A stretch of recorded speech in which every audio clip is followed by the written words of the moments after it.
नमस्कार मित्रांनो, पुन्हा एकदा स्वागत करतो शुभम गालमेच्या चॅनलवरती. तर आजचा विषय असा घेऊन बसलेला आहे शुभम की त्याचा आता सध्या प्रॉब्लेम चालू आहे की इन्शुरन्स. आणि त्याने इन्शुरन्स आता त्याच्या गाडीला 1 वर्ष कंप्लीट झालं तर त्याचा रिन्यू केला इन्शुरन्स. परंतु शोरूममध्ये गेल्यानंतर त्याच्या गाडीचा काहीतरी चुकीचा नंबर टाकला इन्शुरन्स कॉपीवरती आणि त्याच्यामुळं तो ऑनलाईन त्याला शो होत नाही. तर हाच विषय घेऊन ॲक्च्युली आम्ही अक्कलकोटला चाललो होतो देवदर्शनासाठी. परंतु काही थोडंसं हा बोलला की आपण एक व्हिडिओ बनवू इन्शुरन्ससाठी, जेणेकरून आपल्या ड्रायव्हर भावांसाठी काहीतरी उपयुक्त माहिती भेटेल. तर इन्शुरन्स घेताना आता मी पण 2018 पासून याच बिझनेसमध्ये आहे. आता सध्या स्टॉप आहे आपला बिझनेस, परंतु जे काही नॉलेज आहे माझ्याकडे ते तुम्हाला देण्याचा मी प्रयत्न करतो. तर आपण ज्या कमर्शियल गाड्या चालवतो त्या कमर्शियल गाड्यांसाठी आपण शक्यतो इन्शुरन्स 0 डेप्थच काढतो. तर इन्शुरन्सचे प्रकार कुठले कुठले असतात मी थोडक्यात सांगतो तुम्हाला. तर एक पहिला प्रकार म्हणाल तर 0 डेप्थ इन्शुरन्स असतो, आणि दुसरा असेल तो थर्ड पार्टी, आणि तिसरा तो कॉम्प्रिहेन्सिव्ह इन्शुरन्स असतो. तर 0 डेप्थमध्ये काय भेटतं आपल्याला, तर 0 डेप्थमध्ये आपल्याला ज्यावेळेस आपल्या गाडीचा अपघात होतो त्यावेळेस आपल्याला म्हणजे जेवढा पण काय खर्च होतो ती इन्शुरन्स कंपनीच आपला क्लेम केल्यानंतर पे करत असते. म्हणजे सगळं टोटली जो काय आपला म्हणजे गाडी तुमची पूर्ण जरी डॅमेज असेल किंवा लॉस असेल तरी सुद्धा ती कंपनी आपल्याला पे करते. आणि जो थर्ड पार्टी इन्शुरन्स असतो, थर्ड पार्टी इन्शुरन्स मध्ये काय असतं, तर थर्ड पार्टी इन्शुरन्स हा ज्यावेळेस अपघात होतो तर त्याचा ऍक्च्युली आपल्याला फायदा होत नाही, परंतु जो समोरच्या व्यक्तीच्या गाडीला जर आपण समजा धडक दिलेली असेल तर त्या इन्शुरन्स मध्ये थर्ड पार्टी इन्शुरन्स मध्ये समोरच्या गाडीचा क्लेम होऊ शकतो त्या इन्शुरन्स मध्ये. म्हणजे तुम्हाला सांगतो मी आपल्यासाठी थोडक्यात, तुम्ही शांत व्हा 2 मिनिटं. हा, तर थर्ड पार्टीचा विषय असा असतो की समजा तुम्ही जाऊन एखाद्या मर्सिडीजला ठोकलं तर ते तुमच्या गाडीचं काही पण होते, तुम्हाला काहीच नाही भेटणार. मर्सिडीज वाला म्हणला माझा खर्च दे, तर त्याने जर तुमच्यावर पोलीस केस केली तर आपली जी इन्शुरन्स कंपनी असते ती समोरच्या गाडीचं म्हणजे मर्सिडीजचं नुकसान भरपाई देते. असा थर्ड पार्टी इन्शुरन्सचा अर्थ असतो. आणि जो तिसरा आहे तो कॉम्प्रिहेन्सिव्ह इन्शुरन्स असतो. कॉम्प्रिहेन्सिव्ह मध्ये ज्यावेळेस गाडीचा अपघात होतो किंवा काही पण होतं त्यावेळेस आपल्याला 100% आपल्याला इन्शुरन्स क्लेम भेटत नाही. त्याच्यामध्ये आपल्याला फक्त 50%च आपल्याला क्लेम भेटू शकतो. आणि दुसरी एक गोष्ट, आता माझी पहिली गाडी वॅगनार होती, तर 5 वर्ष गाडी म्हणजे ह्या इन्शुरन्समध्ये 5 वर्ष ज्यावेळेस आपल्या गाडीला कंप्लीट होतात तर 6व्या वर्षी तुम्ही 0 डेप्थ इन्शुरन्स काढू शकत नाही. आपल्याला 6व्या वर्षापासून एक तर कॉम्प्रिहेन्सिव्ह इन्शुरन्स काढू शकतो आपण, नाही तर थर्ड पार्टी इन्शुरन्स काढू शकतो. हे आपापल्या मर्जीवरती अवलंबून असतं. आणि कॉम्प्रिहेन्सिव्ह इन्शुरन्समध्ये सांगितल्याप्रमाणे की आपल्याला फक्त 50%च कॉम्प्रिहेन्सिव्ह ना, राईट. कॉम्प्रिहेन्सिव्ह इन्शुरन्स मध्ये 50%च आपल्याला क्लेम होऊ शकतो आपल्या गाडीवरती जो काही नुकसान झाले त्यावर. आता हे झाले इन्शुरन्सचे प्रकार. आता ह्याच्यामध्ये घेताना कुठल्या चुका करू नये हे याच्यावरती आपण चर्चा करूया. पहिली गोष्ट, इन्शुरन्स निवडताना आपल्याला आपण मित्रांना विचारपूस करणं गरजेचं आहे की तुमच्या गाडीचा इन्शुरन्स कोणत्या कंपनीचा आहे, तुमच्या गाडीचा इन्शुरन्स क्लेम करताना काही अडचण आलेली का, त्याचा प्रोसेसिंगसाठी टाइम किती लागतो. बऱ्याच कंपन्या जरा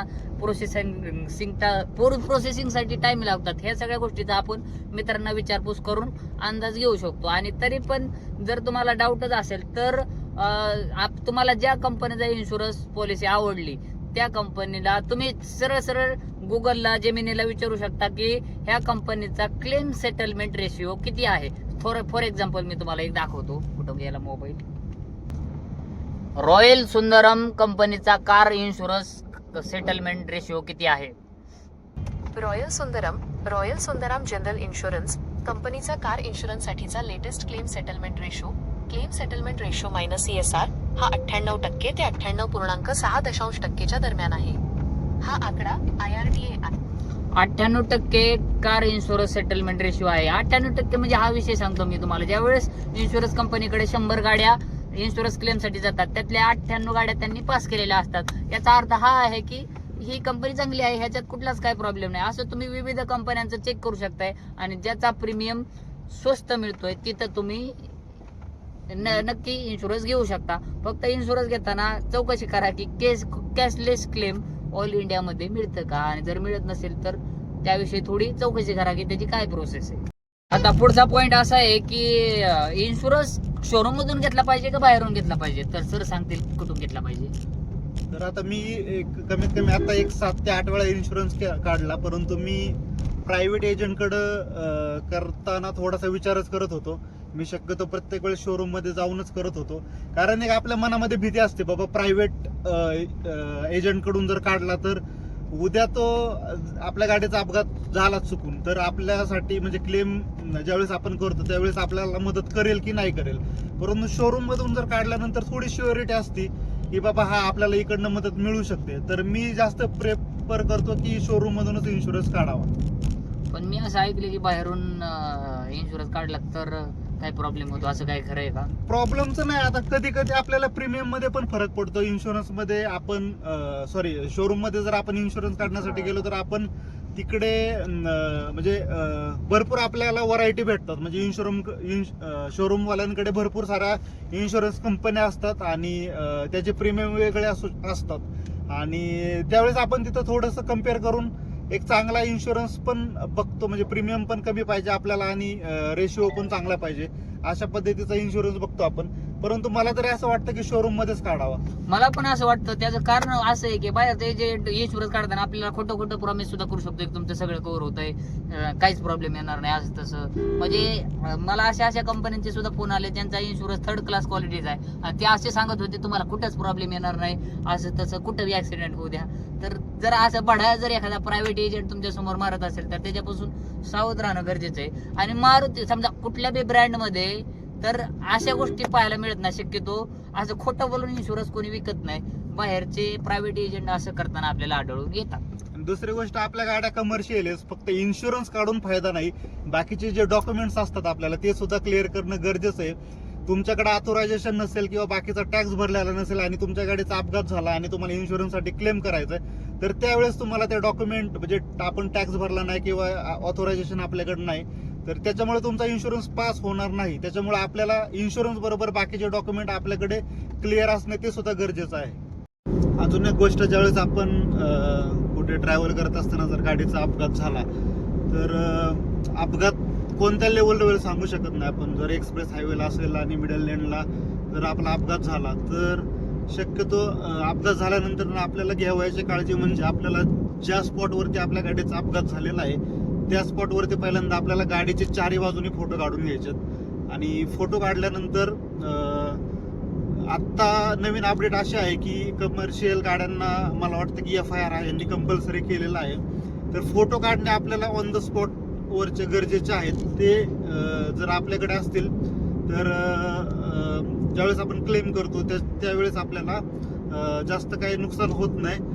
आणि दुसरी गोष्ट, ज्यावेळेस आपल्याला म्हणजे समजा आपण पुण्यामध्ये राहतो, पुण्यापासून जर आपल्या गाडीचा अपघात एक 20, 25, 30 किलोमीटर वाटेवर जे काय असेल ते किलोमीटरवरती जर झालेला असेल पण आपल्याला गाडी पुण्यामध्येच गॅरेजमध्ये आणायची आहे किंवा शोरूमला लावायची आहे, ज्यावेळेस आपण टोईंग गाडी करून आणतो त्यावेळेस आपल्याला टोईंगचं बिल घेणं गरजेचं आहे.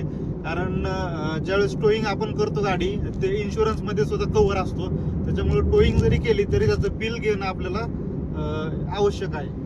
आणि हे सगळं तर ठीक आहे, पण इन्शुरन्स क्लेम होण्यासाठी तुम्हाला सांगतो काय काय करायचं. तुमचा प्रत्येक पेपर व्हॅलिड पाहिजे. म्हणजे रोड टॅक्स, इन्शुरन्स, फिटनेस हे सगळं व्हॅलिड पाहिजे. तुमचं एक जरी डॉक्युमेंट एक दिवस जरी संपलेलं असलं तरी बी तुमचा इन्शुरन्स क्लेम होत नाही.